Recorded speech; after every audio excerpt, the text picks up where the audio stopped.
আঙুর ফল টক হয় কখন? আঙুর ফল টক হয় যখন আপনি খেতে পারবেন না, ঠিক তখনই আঙুর ফল টক লাগে। এই গরুচোর মুস্তাফিজুর কি বলেছে জানেন? এই গরুচোর মুস্তাফিজুর বলেছে আইপিএল থেকে নাকি পিএসএল ভালো। হ্যাঁ, এটাই বলেছে মুস্তাফিজুর রহমান। কি বলেছে দেখুন। আমার মনে হয় পিএসএল আইপিএলের থেকে অনেক ভালো। আইপিএলে খেললে টাকা পাওয়া যায়, কিন্তু পিএসএলে খেললে মানসম্মত ক্রিকেট পাওয়া যায়। আমি টাকার চেয়ে মানকেরই বেশি প্রাধান্য দেব। কি বলবেন? আঙুর ফল টক। ইন্ডিয়ান ক্রিকেট বোর্ড মুস্তাফিজুর রহমানকে পুরোপুরি বয়কট করেছে এবং মুস্তাফিজুর রহমান সে খুব ভালো করে জানে এবার আর আইপিএল খেলা হচ্ছে না। এখন তার জন্মদাতা বাপ মানে পাকিস্তানে গিয়ে সে পিএসএল খেলবে। পিএসএল খেলবি ভালো কথা, পিএসএল খেলবি ভালো কথা, কিন্তু ভারতের নামে তুই বদনাম করবি কিসের জন্য? আইপিএল থেকে পিএসএল ভালো। পাকিস্তানের পুরো আইপিএলের টিমের বাজেট 60 কোটি টাকা। সেখানে ঋষভ পান্ত আর শ্রেয়স আয়ারের দুজনেরই দাম 54 কোটি টাকা আইপিএলে। সেখানকার ক্রিকেট নাকি এত ভালো ক্রিকেট, তাহলে তুমি এখানে ছিটতে এসেছিলে? তুমি ছিটতে এসেছিলে আইপিএলে?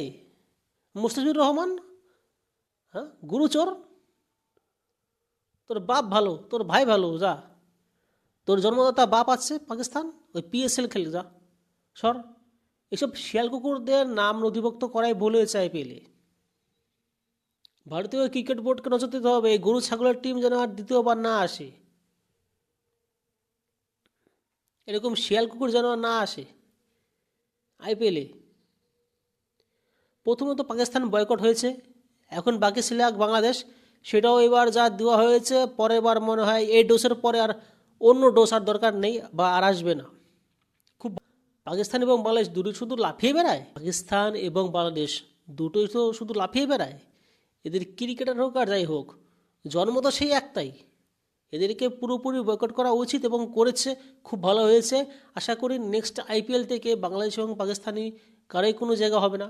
দরকার চোর যারা মুস্তাফিজুর রহমান কিংবা মুস্তাফিজুর রহমানের বাপদাদার সম্পত্তি যারা আছে, একটাও রাখতে হবে না। পুরোপুরি মুস্তাফিজুরের মতো হাজার হাজার মুস্তাফিজ আছে, ওদেরকে পুরো বয়কট করতে হবে, কোনো কথা হবে না। কে মুস্তাফিজুর রহমান? ওইরকম মুস্তাফিজুর রহমান ভারত অনেক প্যান্টের পকেটে নিয়ে ঘুরে, বের করবে, করবে বের, এতেই শেষ না।